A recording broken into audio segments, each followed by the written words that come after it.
Greetings, talented viewers. I'm Felicity from Serene Loughborough. The courageous people of the United Kingdom know that you are always keen to seek new spiritual pursuits. May God be with you.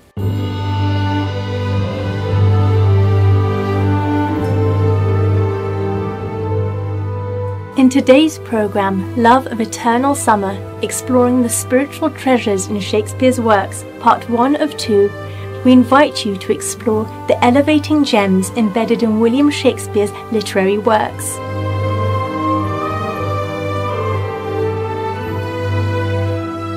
Known as the Bard of Avon, William Shakespeare was one of the world's greatest poets, playwrights, actors, and directors in the Renaissance era. Lauded as England's national poet, he gifted humanity with many remarkable literary treasures. The prolific wordsmith's canon, written within a mere 25 years, includes an incredible 37 plays and 154 sonnets, which, together with other poems, are still fervently admired and interpreted today.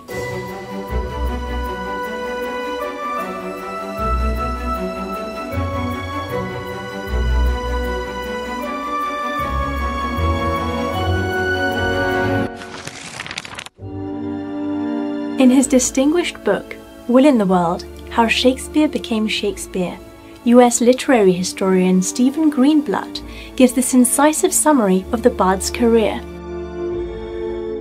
A young man from a small provincial town, a man without independent wealth, without powerful family connections, and without a university education, moves to London in the late 1580s and, in a remarkably short time, becomes the greatest playwright not of his age alone, but of all time. His works appeal to the learned and the unlettered, to urban sophisticates and provincial first-time theatergoers. He grasps with equal penetration the lives of kings and of beggars. He seems at one moment to have studied law, at another theology, at another ancient history. So what makes Shakespeare's work so enduring? Let's embark on an exploration to unveil some answers. In one of Shakespeare's best-known sonnets, Shall I Compare Thee to a Summer's Day, we discover that eternal beauty exists because of the power of love, which transcends time and space. Here, the beloved could be a person who is the object of his affection, or it could be the incandescent divine.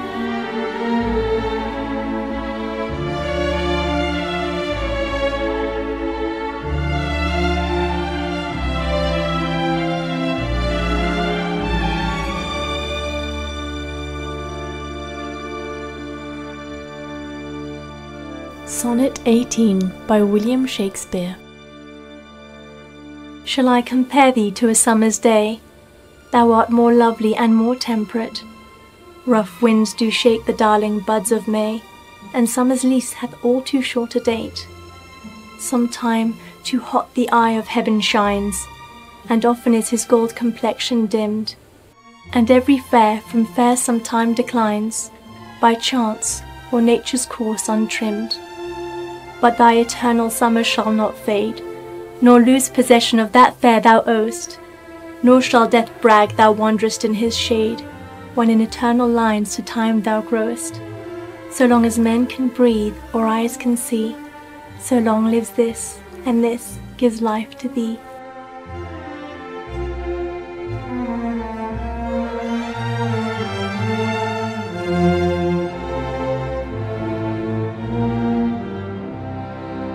What's salient about Shakespeare's work is that he instills scenes of everyday life with profound spiritual insights.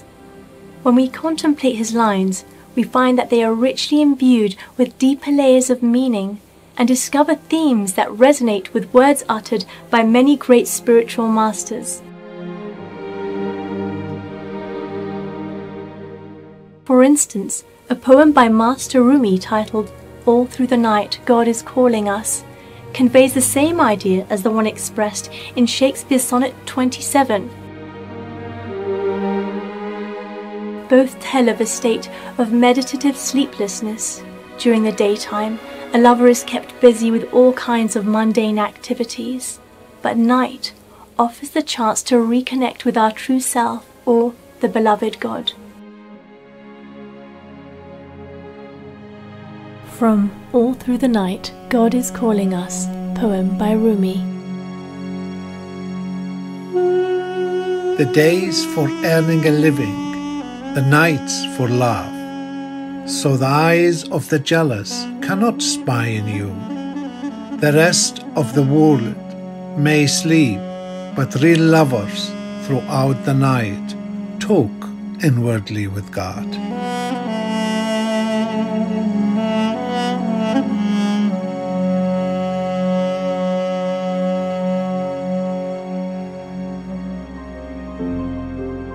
Sonnet 27 by William Shakespeare. Weary with toil, I haste me to my bed, the dear repose for limbs with travel tired. But then begins a journey in my head, to work my mind when body's work's expired. For then my thoughts, from far where I abide, intend a zealous pilgrimage to thee, and keep my drooping eyelids open wide, looking on darkness which the blind do see, save that my soul's imaginary sight presents thy shadow to my sightless view, which like a jewel hung in ghastly night makes black night beauteous and her old face new. Lo, thus by day my limbs, by night my mind, for thee and for myself no quiet find.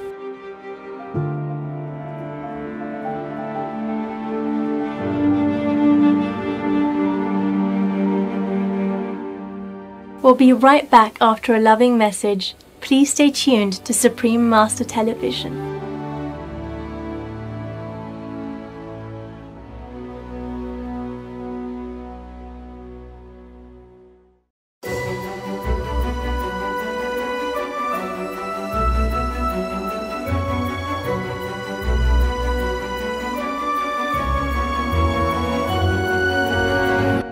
Welcome back, sincere viewers.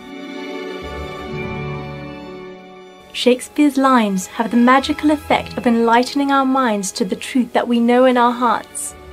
His beautiful and imaginative expressions give us insight into human life and its ephemeral nature.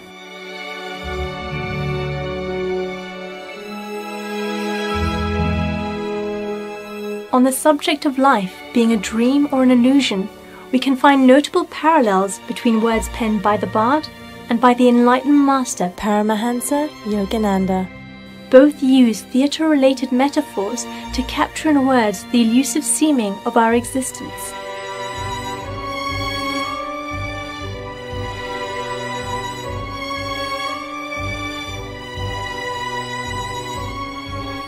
From Autobiography of a Yogi by Paramahansa Yogananda.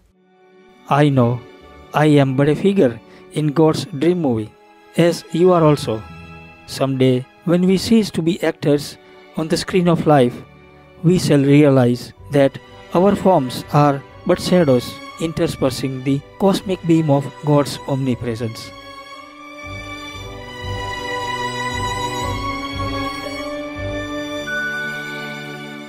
From The Second Coming of Christ by Paramahansa Yogananda. With inconceivable ingenuity, God is staging an entertainment for His human children, making them actors as well as audience in His planetary theatre. One's values are profoundly changed when he is finally convinced that creation is only a vast motion picture, and that not in it but beyond it lies his own reality. From Shakespeare's play As You Like It, Act 2, Scene 7. All the world's a stage, and all the men and women merely players. They have their exits and their entrances, and one man in his time plays many parts, his acts being 7 ages. At first the infant, mewling and puking in the nurse's arms, and then the whining schoolboy with his satchel and shining morning face creeping like snail unwillingly to school. And then the lover, sighing like furnace with a woeful ballad made to his mistress's eyebrow. Then a soldier, full of strange oaths and bearded like the pard, jealous in honour, sudden and quick in quarrel, seeking the bubble reputation even in the cannon's mouth. And then the justice, in fair round belly with good cap onlined, with eyes severe and beard of formal cut, full of wise saws and modern instances, and so he plays his part.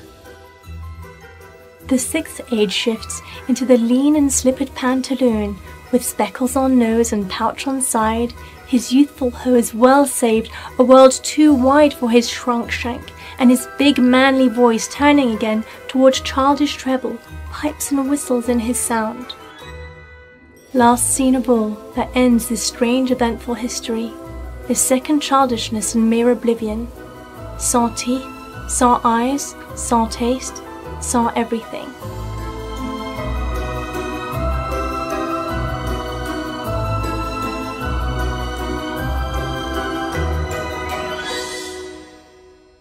From The Second Coming of Christ by Paramahansa Yogananda. Then, as it is possible to watch the slow process of a flower budding, growing and disappearing on the movie screen, so man should behold his life picture on the screen of his consciousness through the stage from childhood to a full-grown individual, and then his disappearance unto God. From Shakespeare's play Macbeth, Act 5, Scene 5. She should have died hereafter. There would have been a time for such a word.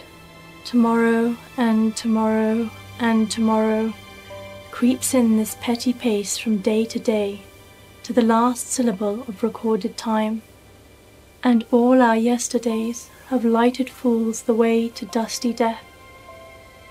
Out, out, brief candle. Life's but a walking shadow, a poor player that struts and frets his hour upon the stage and then is heard no more. From Shakespeare's play The Tempest, Act 4, Scene 1. Our revels now are ended. These are actors, as I foretold you, were all spirits and are melted into air, into thin air.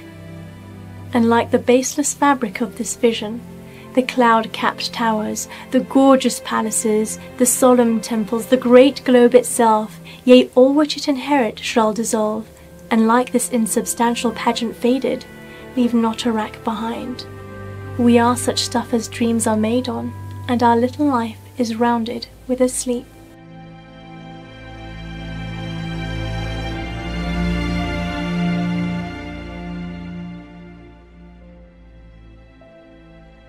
Shakespeare reminds us of our real selves by delving into the vast spectrum of inner and outer worldly obstacles humans struggle with on the way to enlightenment. More crucially, he shows us how with love, wisdom and humility these obstacles can be prevailed over. His words are, essentially, nourishment for the soul.